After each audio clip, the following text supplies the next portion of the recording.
তোমরা যদি পারো আগে নবীর রওজা ভাঙ্গো। নবীর রওজা না ভাঙ্গি আমাদের ছোটখাটো রওজাগুলা মাজারগুলা কেন ভাঙ্গো? নবী ওলির বাংলাদেশ, ওলি আল্লাহর বাংলাদেশ, নবী ওলির বাংলাদেশ, রহম করো আল্লাহ, রহম করো আল্লাহ। আমাদের মাজারগুলোর কি অপরাধ? আমাদের এই দেশ যে সময় সৃষ্টি হয় না, এর আগে এই মাজার সৃষ্টি। তাহলে আজ কিছু সন্ত্রাসী, কিছু উগ্রবাদী আমাদের এই মাজারগুলো ভাঙচুর করতেছে। এগুলো যেন না করে আমরা প্রধান উপদেষ্টা বরাবর স্মারকলিপি দেওয়ার জন্য আমরা এখানে সবাই উপস্থিত হয়েছি। এর হইল কমই এবং কি নাবালক আলেমরা যারা কোরআন হাদিস বুঝে না, ওইরকম আপনাদের সাংবাদিকদের মাধ্যমে একটাই দাবি, যদি এই মাজারগুলো যদি হারাম হয়, নিষিদ্ধ হয়, যদি এগুলা যদি নিষিদ্ধ হয় আমাদেরকে বুঝিয়ে দিলে আমরা নিজেরা ভেঙে ফেলবো। কিন্তু রাতের অন্ধকারে দলবল নিয়ে এসে এইভাবে মাজার যেন হামলা না করা হয়। জাতীয় পর্যায়ে যেখানে বসে আমাদেরকে যদি কোরআন হাদিস দিয়ে যদি বুঝাই দিতে পারে মাজার নিষিদ্ধ, মাজার হারাম, মাজার জিয়ারত হারাম, মাজার করা হারাম, তাইলে আমরা নিজেরাই মাজার ভেঙে ফেলবো। পূজা হইল পার্সি শব্দ, নামাজ হইল পার্সি শব্দ, সলাত হইল আরবি শব্দ, পূজা হইল উর্দু হিন্দি মিশ্রিত শব্দ, আর নামাজও উর্দু হিন্দি মিশ্রিত শব্দ, আর সলাত হলো আরবি শব্দ। তো নামাজ যে তারা যে মাজার পূজারি বলে এটা ঠিক আছে, এটা কোনো আমাদের দুঃখ নাই, কেন এটা সত্য। কেন তারা ভাষাগত বেশ কম, পানি জল এরপর ওয়াটার আপ, এই ভাষাগত বেশ কম, অন্য কোনো বিষয় না।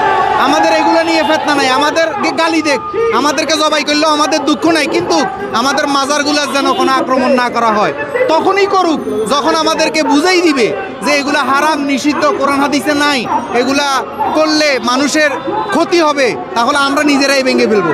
মাদক দ্রব্যের বিরুদ্ধে আমরাও, যেখানে মাদক দ্রব্য ব্যবহার হয় এগুলোর বিরুদ্ধে আমরাও সচেতন, আমরাও তাদের বিচার করি এবং কি তাদেরকে আমরাও পাত্তা দিই না। এবং কি যেসব মাজারে এসব মাদক দ্রব্য গ্রহণ করা হয় আমরা ওইসব মাজারে আমরা নিজেরাই প্রতিহিত করব। যে ব্যক্তিরা বলে মাজারে মৃত ব্যক্তি, ওরা মিথ্যা কথা, এরা আল্লাহর বিরুদ্ধে বলে। আল্লাহ কোরআনে অসংখ্য জায়গাত বলে অলিয়া উলিয়ারা জিন্দা, তাইলে অলি আল্লাহ, আল্লাহ ছাড়া অলি নাই, অলি ছাড়া আল্লাহ নাই। যেমন আমের বাক্স ধরেন, তাইলে আমসহ বাক্স ধরেন, আপনি আপেলের বাক্স ধরেন, আপেল সহ বাক্স ধরেন। তদ্রূপ আল্লাহ বারবার বলতেছে আমি অলি, অলিয়ে আল্লাহ, আল্লাহর হাত অলির হাত, অলির হাত আল্লাহর হাত। কোরআনের অসংখ্য জায়গায় আছে। কিছু আলেম অপব্যাখ্যা করি বলে এরা মরে গেছে, এদেরকে দেওয়া মানে আল্লাহকে দেওয়া। অসংখ্য আয়াতে কোরআনে আছে, সূরা ইউনূসের 62 নম্বর আয়াত, সূরা বাকারার অসংখ্য আয়াতের মধ্যে আছে এরা জীবিত, এরা রিজিক পাপ। আমরা যদি পারো আগে নবীর রওজা ভাঙ্গো। নবীর রওজা না ভাঙ্গি আমাদের ছোটখাটো রওজাগুলা মাজারগুলা কেন ভাঙ্গো? মূলত বিষয় হলো নবী থেকেই অলিরা, নবী অলিগণের সাহাবায়ে কেরাম থেকে অলিয়া উলিয়াগণে নবীজির পথ দেখাইছে, অন্য কোনো পথ দেখায় নাই। অলিয়া উলিয়াগণে এই দেশে যত মাজার আছে সব আল্লাহ এবং রাসূলের পথে দেখাইছে, এখানে কোনো অভিন্ন নাই।